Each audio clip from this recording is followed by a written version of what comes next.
1 अगस्त 1971 की अव्यक्त मुरली है। मुरली की हेडिंग है स्वयं की स्टेज को सेट करने की विधि।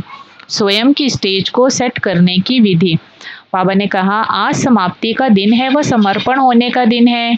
समर्पण अर्थात जो भी ईश्वरीय मर्यादाओं की विपरीत संस्कार व स्वभाव व कर्म है उसको समर्पण कर देना है। जैसे कोई मशीनरी को सेट किया जाता है तो एक बार सेट करने से फिर ऑटोमेटिकली चलती रहती है।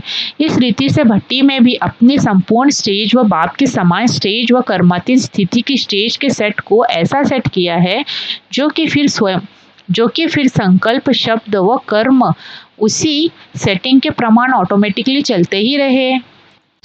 ऐसी अथॉरिटी की स्मृति की स्थिति की सेटिंग की है। ऑलमाइटी अथॉरिटी बाप है ना। आप सभी भी मास्टर ऑलमाइटी अथॉरिटी अपने को समझते हो।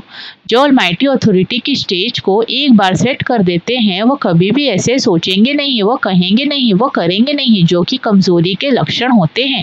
क्योंकि मास्टर ऑलमाइटी अथॉरिटी हो। जब विश्व को इतने थोड़े समय में परिवर्तन करने की अथॉरिटी है तो क्या मास्टर ऑलमाइटी अथॉरिटी में अभी एक सेकेंड में अपने को परिवर्तित करने की शक्ति नहीं? हम मास्टर ऑलमाइटी अथॉरिटी है। इस स्थिति को सेट कर दो। ऑटोमेटिकली चलने वाली जो चीज होती है उनको बार बार सेट नहीं किया जाता है। एक बार सेट कर दिया फिर ऑटोमेटिकली चलती रहती है। आप लोग भी अभी सहज और सदा के कर्मयोगी अर्थात निरंतर निर्विकल्प समाधि में रहने वाले सहज योगी बने हो कि योगी बने हो। जो सदा योगी रहते हैं वह सदाचारी रहते हैं। सदाचारी कौन बन सकता है? जो सदा योगी स्थिति में स्थित रहते हैं वही सदाचारी होते हैं। तो हम सदाचारी है, इसलिए कभी कैसे भी डगमग नहीं हो सकते। सदैव अचल अडोल हो। ऐसे ही अपनी भट्टी में प्रतिज्ञा रूपी स्विच को सेट किया है। अगर प्रतिज्ञा रूपी स्विच को सेट कर दिया तो प्रैक्टिकल में प्रतिज्ञा प्रमाण ही चलेगा ना। तो सदाचारी व निरंतर योगी व सहज योगी नहीं हो जाएंगे। गायन है ना कि पांडव पहाड़ों पर जाकर गल गए। पहाड़ का अर्थ क्या है? पहाड़ ऊंचा होता है ना धरती से।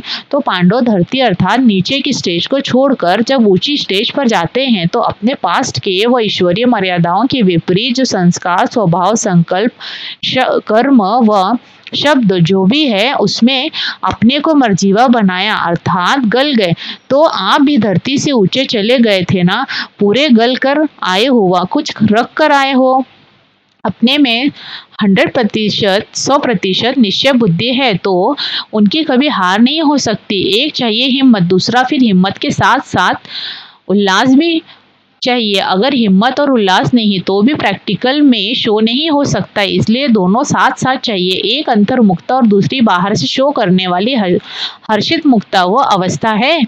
दोनों साथ साथ चाहिए। इस रीति हिम्मत के साथ उल्लास भी चाहिए जिससे दूर से ही मालूम हो कि इन्हों के पास कोई विशेष प्राप्ति है। जो प्राप्ति वाले होते हैं उनके हर चलन नैन चैन से वो उमंग उत्साह दिखाई देता है। भक्ति मार्ग में सिर्फ उत्साह दिलाने के लिए उत्सव मनाने का साधन बनाया है। खुशी में नाचते हैं ना। कोई की भी उदासी व उलझन आदि होती है वह किनारे हो जाती है ना। तो हिम्मत के साथ उल्लास भी जरूर चाहिए। और अविनाशी स्टैंप लगाई है। अगर अविनाशी की स्टैंप न लगाई तो क्या होगा? दंड पड़ जाएगा। इसलिए कि स्टैंप जरूर लगाना। तो यह सदाकाल के लिए समर्पण समारोह है ना। फिर बार बार तो यह समारोह नहीं मनाना पड़ेगा ना। हाँ, याद की निशानी का मनाना और बात है। जैसे बर्थडे याद निशानी के लिए मनाते हैं ना। तो यह समर्पण प्रतिज्ञा दिवस है। विजय का दिन भी मनाते हैं तो यह भी आप सभी की विजय अष्टमी का दिन हुआ ना। विजयी बनने का दिन सदैव स्मृति में रखना। लास्ट स्वाहा ऐसे करो जो सभी के मुख से आप लोगों को देखकर वाह वाह निकले और आपको कॉपी करे। कोई अच्छी बात होती है तो न चाहते भी सभी को कॉपी करने की इच्छा होती है। जैसे बाप को कॉपी करते हैं वैसे आप लोगों के हर कर्म को कॉपी करें। जितना श्रेष्ठ कर्म होगा उतना ही श्रेष्ठ आत्माओं में सिमरण किए जाएंगे। नाम सिमरन करते हैं ना। जितना कोई श्रेष्ठ आत्मा है तो न चाहते भी उनके गुणों और कर्मों को मिसाल बनाने लिए नाम सिमरन करते हैं। ऐसे ही आप सभी भी श्रेष्ठ आत्माओं में सिमरन करने योग्य बन जाएंगे। अब तो योगी बनने का ही ठेका उठाया है ना। योग युक्त अर्थात युक्ति युक्त। अगर कोई भी युक्ति युक्त संकल्प व शब्द व कर्म नहीं होता है तो समझना चाहिए योग युक्त नहीं है। क्योंकि योग युक्त की निशानी है युक्ति युक्त। योग युक्त का कभी अयुक्त कर्म व संकल्प हो ही नहीं सकता है। यह कनेक्शन है। अच्छा, ओम शांति।